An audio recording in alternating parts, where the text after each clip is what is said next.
మన రక్షకుడైన యేసుక్రీస్తు నామమున అందరికీ వందనాలండి. ఈరోజు దేవుని మాటలు యెహెజ్కేలు గ్రంథము 2వ అధ్యాయము 2వ వచనము. ఆయన నాతో మాట్లాడినప్పుడు ఆత్మ నాలోనికి వచ్చి నన్ను నిలవబెట్టెను. అప్పుడు నాతో మాట్లాడిన వాని స్వరము నేను వింటిని. ప్రియమైన దేవుని బిడ్డలారా, దేవుడు మాట్లాడాలి అంటే దేవుని ఆత్మ నిన్ను మొదటగా నిలబెట్టాలి.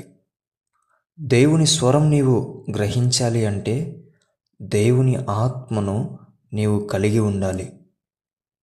ఒకసారి ఆలోచించు, నేను దేవుని ఆత్మను కలిగి ఉన్నానా?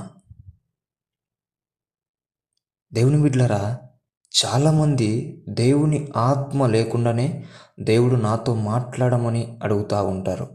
దేవుని స్వరం నేను ఎందుకు వినలేనని బాధపడుతూ ఉంటారు. కారణం దేవుని ఆత్మ నీలో లేకపోవడం.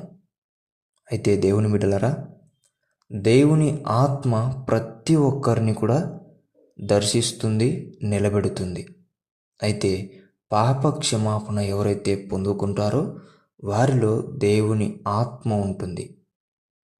నీవు ఇంకా పాప క్షమాపణ పొందుకోలేదా? అయితే ఇప్పుడు పొందుకో. దేవుని ఆత్మను కలిగి ఉండు.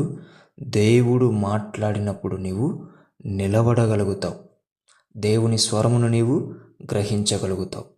ప్రేమ దేవుని బిడ్డలారా, ఆయన ఆత్మను పొందుకోండి, దేవుని స్వరమును గ్రహించండి, దేవుడు మాట్లాడినప్పుడు ఆ మాట ప్రకారం నిలబడండి.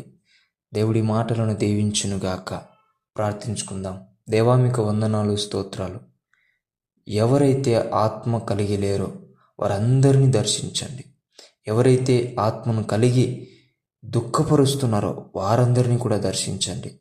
అందరినీ దర్శించి నీ ఆత్మతో నింపి వారిని నిలబెట్టి నీ స్వరమును గ్రహించే బిడ్డలుగా నీవు చేసి నడిపించమని యేసు నామమున ప్రార్థిస్తున్నాం తండ్రి. ఆమేన్.